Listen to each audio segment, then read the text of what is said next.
For centuries, the Galactic Union had expanded peacefully across the stars. It was a network of hundreds of alien species, bound together by treaties, trade, and technology. Most new civilizations joined without question, eager to gain protection and status under the Union's name. Some resisted, but none had lasted long. Those who stood against the Union usually vanished from the records, quietly erased by political pressure or hidden wars.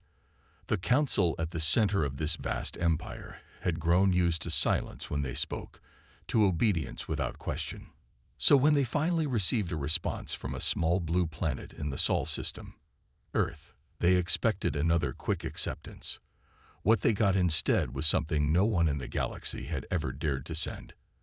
A direct message. No negotiations. No diplomatic softness. Just a voice, cold and clear, broadcasted in over 100 known languages simultaneously. This is Earth. We come in peace, but we are armed and ready. This is our last warning. Do not test our patience. You will not like the consequences. The signal cut off before anyone could reply. For several seconds, there was only silence across the communication channels of the galaxy. Then chaos broke out. The council chamber erupted. Representatives of hundreds of species shouted over each other, trying to make sense of what they had just heard. No one had ever sent a message like this. Not to the council, not to the galaxy. Earth had not just introduced itself, it had delivered a threat. And yet something about the voice in the message made it clear. This was no bluff. The Union had known about Earth for decades. Probes had been sent. Silent observers had watched from orbit. Earth had once seemed unremarkable. Violent, yes, but primitive. Their people fought wars among themselves, burned forests, polluted air and oceans, and spent more on weapons than education. But what the Union didn't realize was that humanity had been watching them too. From the shadows, Earth had learned what the Union truly was. Not just a peaceful alliance, but a quiet conqueror. The kind that smiled while putting chains around your neck. And unlike most species, humans didn't bend easily. They had survived everything their world had thrown at them. Plagues, natural disasters, world wars, economic collapse. And each time, they had come back stronger. So when they discovered what the galaxy truly was, they didn't panic. They prepared. Now the Union faced a terrifying question. What exactly had humanity built in the dark? Every species with intelligence networks tried to get information, but Earth had gone silent. No further messages, no answers. All communications were blocked.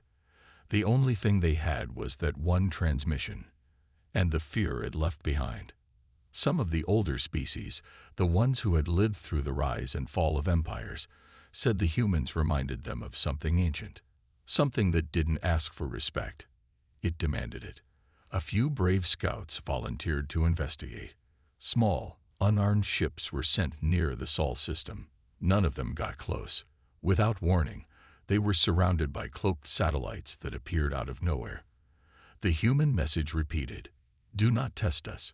This is your last warning."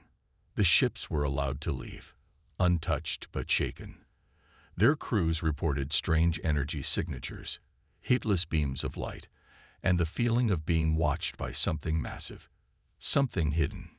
Panic began to spread. The council tried to calm the public, but the damage was done. News of humanity's warning spread faster than any official report. Across the stars, ordinary beings whispered stories about Earth. Some believed humans had created weapons that could destroy planets.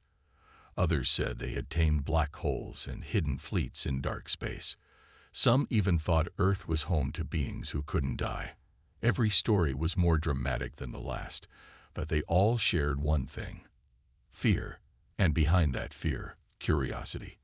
What kind of species sends a message like that to the galaxy and then dares the galaxy to respond? Behind closed doors, the council debated their options. Some wanted to send a fleet immediately, to show dominance and force Earth into submission. Others warned against it. If the humans were bluffing, it would be over quickly.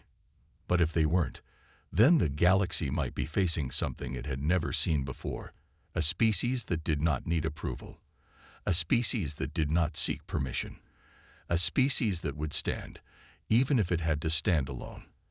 The Union had dealt with rebels before, but this was different. Earth had not asked for war. It had not begged for peace. It had offered one final warning. And now it waited, not behind words, not behind fake smiles, but behind power. Among the chaos, one scientist, an old researcher from a peaceful aquatic world, sat quietly in her lab, watching the original transmission over and over. She listened not to the words, but to the silence between them, to the confidence in the tone, to the steady rhythm of a voice that spoke not with fear, but with calm certainty. "They are not bluffing," she whispered to herself. "They're ready. The question is, ready for what?" She wasn't the only one asking. Across hundreds of planets, leaders, scientists, generals, and spies asked the same thing. What had Earth prepared for? What had they seen in the galaxy that made them speak with such finality? And most of all, what would happen if someone tested them? But no one dared make the first move. Not yet. The Union, once united, now found itself stuck in hesitation. And Earth, surrounded by the quiet of its own silence, waited. Not with hope, not with fear, but with purpose. For years, they had watched and prepared. Now, the galaxy had heard their voice, and that voice carried a message that echoed louder than any weapon. A message that could not be ignored. A message that left one final thought lingering in the minds of every species. What happens when the warning becomes action? The Council could no longer ignore Earth's silence. The message they had received weeks ago still echoed through the minds of every leader across the stars. A message of warning, not surrender. Humanity had spoken with calm power and then disappeared into silence. No more broadcasts, no diplomatic follow-up. Just a chilling promise. We are armed and ready. The galaxy's most powerful nations, once used to obedience and swift submissions, were now faced with a mystery they couldn't solve and a fear they couldn't shake. The Council decided to take a cautious but firm step forward. They assembled a diplomatic envoy, led by Ambassador Terrell of the Thalaxian Empire, known for his calm nature and skilled negotiations. He was accompanied by scientists, translators, and peacekeepers. The mission was simple: approach the Sol system, request dialogue, and return with answers. Their ship, the Harmony Spear, was a marvel of alien engineering, equipped with the best communication tools and peaceful signaling systems. It bore the Union's flag proudly on its hull as a symbol of unity and strength. As they neared the outer edge of the Sol system, everything seemed calm. No ships approached. No messages intercepted them. For a moment, it seemed Earth had chosen to ignore them entirely. But then, just as they crossed Neptune's orbit, it happened.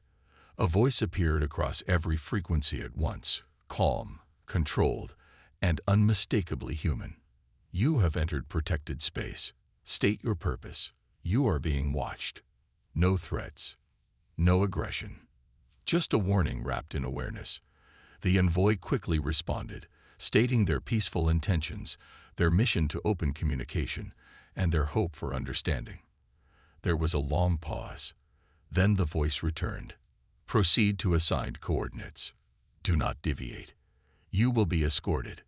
Suddenly, multiple blips appeared on their sensors, ships that hadn't been there before. Black shapes moved like shadows, silent and smooth, surrounding them in perfect formation. The ships didn't aim weapons, but their presence alone was enough to shake even the bravest in the envoy. These were not the crude machines the Union had expected from a newly emerging species. These were advanced stealth cruisers, moving with precision and discipline.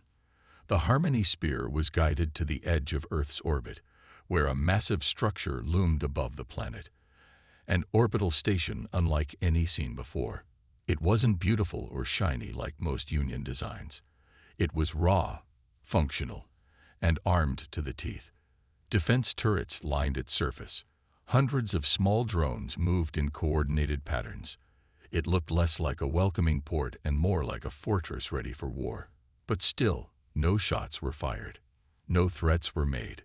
The envoy was allowed to dock. Inside the station, the air was clean, the corridors sharp and efficient. The humans who greeted them wore black uniforms without rank insignias, but carried themselves with quiet authority. Their leader introduced herself as Commander Rhea Lawson. She didn't smile. She didn't bow. She simply nodded and said, "Follow me." They were led through cold halls to a meeting room overlooking Earth. The planet below was alive with activity, ships coming and going, orbital defense systems rotating slowly, and a network of satellites blinking across the sky. But what caught the ambassador's eye wasn't the technology. It was the humans themselves. They'd moved with purpose.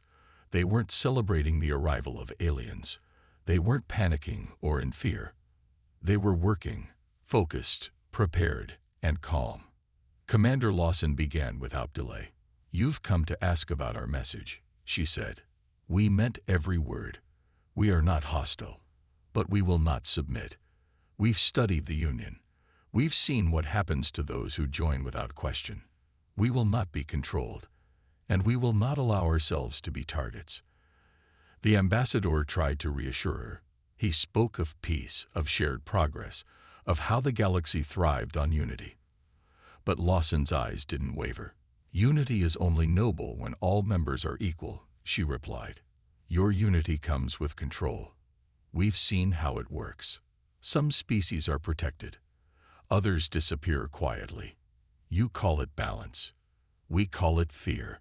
She tapped a control on the table, and holograms appeared, images, documents, intercepted signals. The humans had evidence of dozens of hidden operations conducted by the Union over the years. Species forced to obey, leaders removed from power, worlds reshaped to fit the Union's needs. It was all there. And it was clear humanity had known for a long time. The ambassador was speechless, not because he didn't believe it, but because he knew parts of it were true. The Council had always hidden the darker side of its control behind diplomacy. They thought no one would notice, but Earth had. And instead of running, they had prepared. Lawson continued, "We've spent decades getting ready. We've built ships, systems, and strategies that match yours, maybe even surpass yours. But we don't want war. We only want to stand on equal ground. So here's our offer. Respect our space, respect our sovereignty, and we'll remain neutral. But if the Union tries to force our hand, we will respond in ways you won't expect." There was no arrogance in her voice, just certainty. The kind that came from deep understanding and unshakable confidence. The ambassador finally found his words. "You would risk war with the galaxy." Lawson leaned forward slightly. "No, we would risk war to prevent being enslaved by it." The envoy spent several more hours on the station, asking questions, gathering information, and observing. The humans shared enough to prove their capability, but not everything. They were careful, strategic, always in control. When the visit was over, the Harmony Spear was escorted back out of the system, just as it had come. The same silent ships followed them, watching, waiting, but never firing. As they left Earth's orbit, the human voice returned one last time. "Remember what you've seen. Remember what you've heard. Tell your council. Earth is ready. We do not seek war, but we will never kneel." When the envoy returned to the Central Council chambers, the ambassador stood before hundreds of representatives and shared what had happened. He described the ships, the defenses, the technology, but most of all, he described the humans themselves. He spoke of their calm resolve, their clear understanding of the galaxy's hidden truth, and their refusal to be bullied. The room fell silent. For the first time in centuries, the Council felt truly uncertain. Not because Earth was the most powerful species, but because it was the most prepared, because it had seen the galaxy for what it really was, and had chosen to face it without fear. The Council had always presented itself as the beacon of peace in the galaxy, a force that united thousands of species under one flag and one law. But now, for the first time, its image was cracked, not by war, but by a quiet voice from Earth, a planet once thought primitive, now feared. The ambassador's report had shaken every member of the High Chamber. Behind the closed doors of the Union's inner circle, panic had begun to whisper in the minds of those who always believed they were untouchable. Earth had not only defied the Union, it had exposed it. Commander Lawson had shown them files, intercepted messages, and proof of operations the Council thought long buried. There were names, coordinates, dates, evidence of entire species removed from history. Some planets, once full of life, now silenced and rebranded as failed colonies. No one outside the inner circle was ever supposed to know the cost of galactic unity. But now, humans knew. And the most terrifying thing was, they didn't react with fear. They reacted with preparation. The Council gathered its top strategists, intelligence officers, and historians in secret.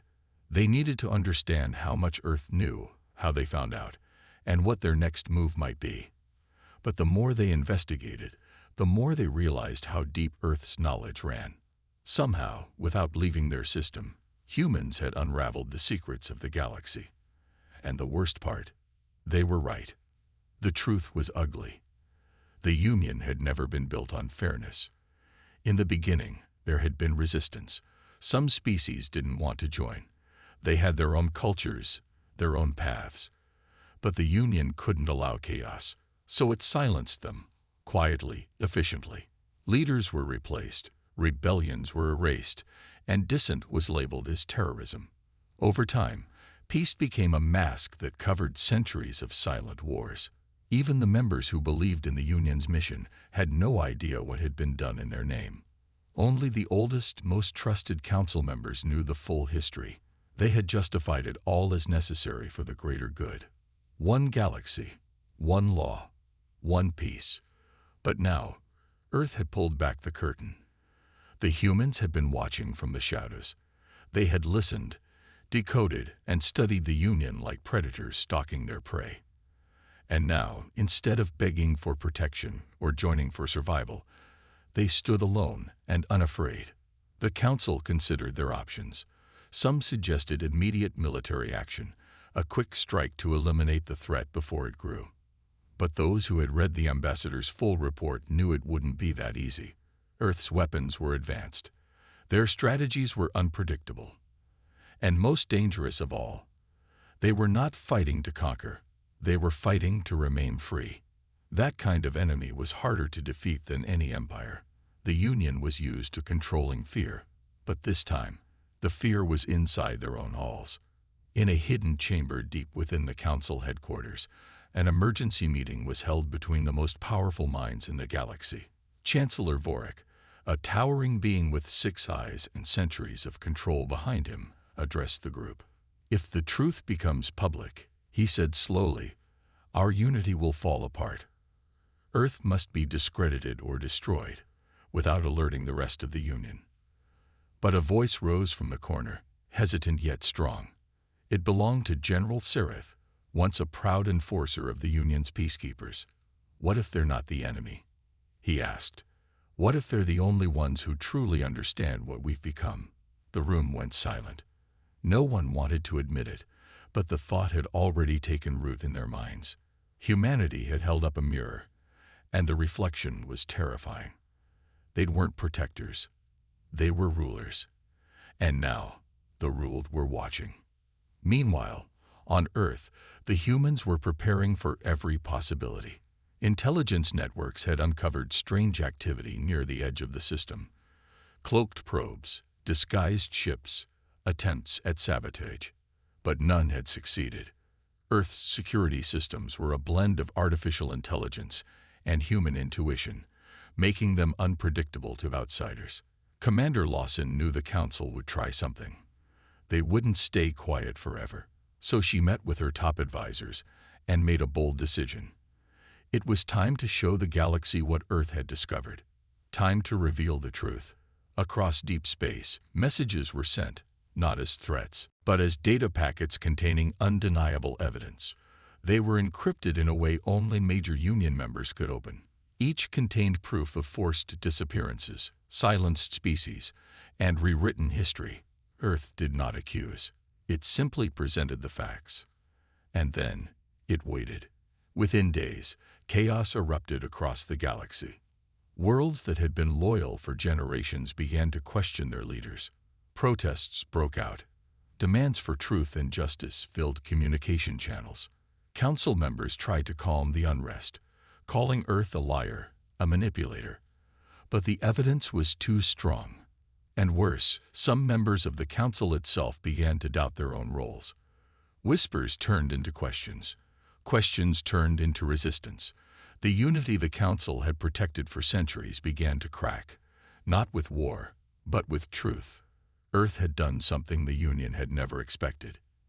It had turned knowledge into a weapon more powerful than any fleet, and in doing so, it had become something new. Not a threat, not a rebel, but a symbol. As the stars watched, the Council faced its most difficult decision. Should they attack and risk becoming the tyrants Earth claimed they were? Or should they change, knowing it would cost them their power? For the first time in history, the choice wasn't in their hands anymore. It was in the hearts of the people they ruled. And those hearts were turning toward Earth. Humanity had delivered its last warning. Not with fire, but with truth. And now, the galaxy had to decide what kind of future it wanted to follow. The galaxy had changed overnight. The truth shared by Earth had spread like a silent flame across star systems, slipping through security walls, data filters, and even into the deepest corners of censored networks. Planets that had once praised the Union began whispering in shadows, questioning everything they had believed for centuries. On the outer edges of the galaxy, a mining colony named Killer Prime was the first to speak openly. Its leaders had long suspected something was wrong when their people disappeared during supposed relocation missions. Now, with Earth's proof in hand, they knew those suspicions had been right. They refused to pay tribute to the Union, cut off all communication with Council-controlled stations, and raised the banner of independence. At first, it was seen as foolish rebellion, a single spark in the dark. But what the Council didn't expect was how quickly that spark would spread. Other colonies, long abused and forgotten, found courage in Killer Prime's stand. They shared messages, formed secret alliances, and opened channels directly with Earth.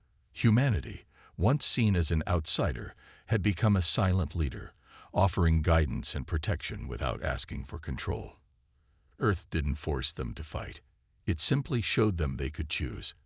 And for the first time, the galaxy tasted the idea of freedom without fear. The Council's response was swift, but not smart. They sent enforcers to Killer Prime, expecting quick surrender. But when their ships arrived, they faced defenses powered by unexpected technology, systems modified with human designs. The rebels fought back, not with chaos, but with strategy. They knew where the Union ships would strike, how they would move, and what weaknesses they had. Someone had clearly been teaching them. In just hours, the Union lost control of the colony. News of the defeat echoed louder than any broadcast. Other planets took it as a sign. The Union was not invincible. Protests became full revolts. On the industrial world of Saran AX, workers took control of the orbital stations. On the desert planet Varela, scholars refused to teach Union-approved history, and instead played Earth's message on loop for their students. The more the Council tried to suppress it, the more the truth spread. They banned transmissions from Earth, but the files were already copied, renamed, and hidden in private servers, passed along like treasure. Even among the Union's own military ranks, some soldiers began questioning their orders. A few quietly defected, taking valuable information with them. The rebellion was no longer a rumor. It was real, organized, and growing stronger each day. Back on Earth, Commander Lawson watched everything with sharp focus. She knew they had started something far greater than they imagined. Earth hadn't planned to lead a galactic rebellion. But now the galaxy looked to them for hope. Lawson met with her advisors and sent a message to all the rising movements. Earth would support any planet choosing to stand on its own, but it would not conquer or command. It would offer knowledge, defense strategies, and communication tech, but never rule. This was not about replacing one power with another. It was about giving the galaxy back to its people. That promise gave the rebellion its soul. It united thousands of different species under one idea, that freedom was, that aligned with Earth. But it was too late.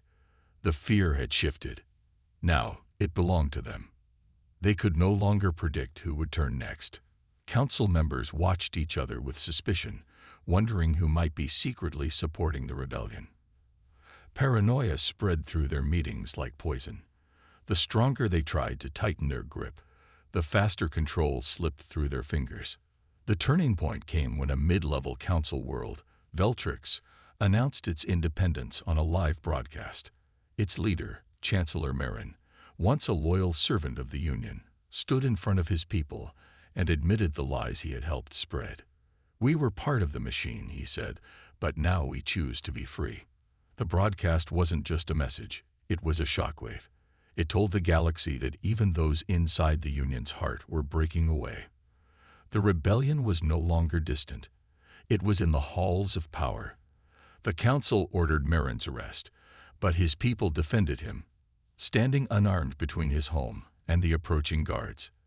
The council had a choice: fire on civilians or retreat.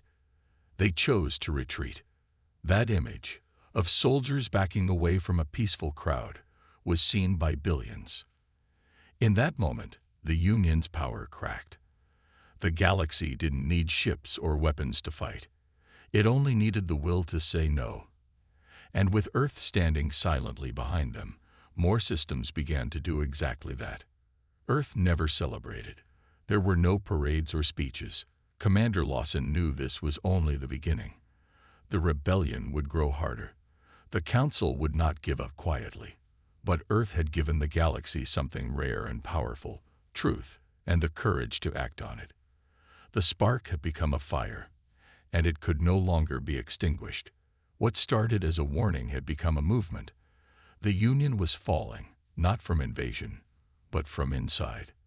And somewhere in the darkness between the stars, something even greater was waiting to be born. The galaxy stood at a breaking point, caught between the ashes of a crumbling empire and the uncertain light of something new. The Union, once the strongest force among the stars, was now scattered and bleeding. Its control shattered planet by planet, and the fear it once inspired had turned into open hatred. Worlds that had lived in silence for generations had found their voice, and with Earth standing beside them, not as conqueror, but as guide, they had begun to reshape their future. But the fall of the Union did not mean peace. It meant chaos, confusion, and the dangerous question that echoed across every system: what comes next? Commander Lawson knew the fight wasn't truly over. Earth had played its role carefully, sharing knowledge, defending those in danger, and staying clear of political thrones. Yet now, leaders from dozens of planets asked Earth to lead, not through power, but through wisdom. The galaxy was full of old wounds and fresh rebellion. Someone had to help unite it before the vacuum turned into something worse. So Earth called for a gathering. Not a war council, not a military meeting, but a summit where every species, every free world, and every voice could speak equally.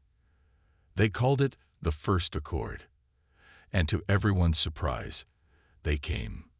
From the frozen mountains of Kevlar to the glowing oceans of Tisari, delegates arrived in neutral space, protected by Earth's new peace fleet, ships not designed to conquer, but to protect passage.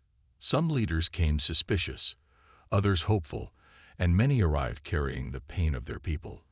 The halls of the summit were filled with languages, symbols, and traditions unknown to one another. But above them all was a single shared message: the galaxy must never again belong to the few who claim power through fear.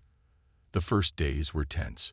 Old rivalries surfaced, ancient betrayals were remembered, and fingers pointed in every direction. There were threats, walkouts, and even a few who tried to sabotage the talks. But Earth's representatives remained calm. They did not speak the loudest, nor did they push their will.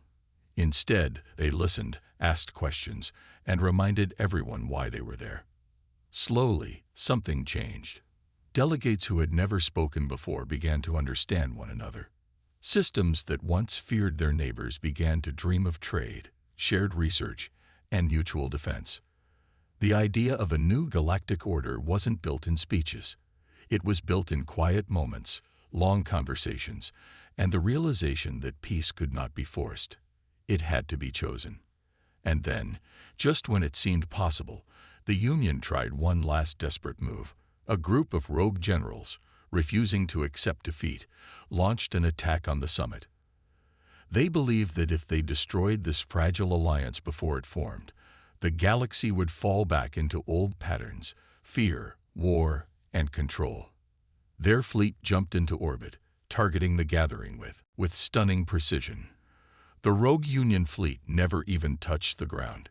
It was captured, disabled, and its commanders arrested by a united force they had never believed could exist. That battle, short and decisive, became the proof everyone needed. Unity was no longer a dream. It was real, and it had the strength to defend itself. The summit resumed the very next day, this time with more delegates than ever. Even former Union worlds sent new leaders, ones chosen by the people, not forced by the Council. For the first time in living memory, the galaxy was no longer ruled by fear, but by choice. The first accord was signed in silence, not celebration. Its words were simple but powerful. No species shall rule over others. No truth shall be hidden from the people. No system shall be left unprotected. And no voice shall go unheard. It was not perfect, and everyone knew that peace would require effort, sacrifice, and time. But it was a beginning. Earth refused the title of ruler, instead accepting the role of guardian, mentor, and ally. Its ships remained in orbit not as occupiers, but as peacekeepers under the new Accord's command. A council of many was formed, each member equal, with rotating leadership and open records. The galaxy had not been saved by war. It had been saved by truth, courage, and the strange humans who refused to follow the old ways. Commander Lawson stood quietly at the edge of the summit chamber, watching the delegates shake hands, exchange gifts, and begin planning a future none of them had ever believed possible. She did not speak, but those who saw her knew she understood the weight of what had been achieved. Somewhere deep in space, the last surviving members of the old council went into hiding, whispering about revenge and the return of control. But even they knew the galaxy had changed. A new age had begun, not because of dominance, but because of unity. And Earth, once a forgotten world at the edge of space, had sparked it all with a message, a warning, and a promise. The stars would never be the same again.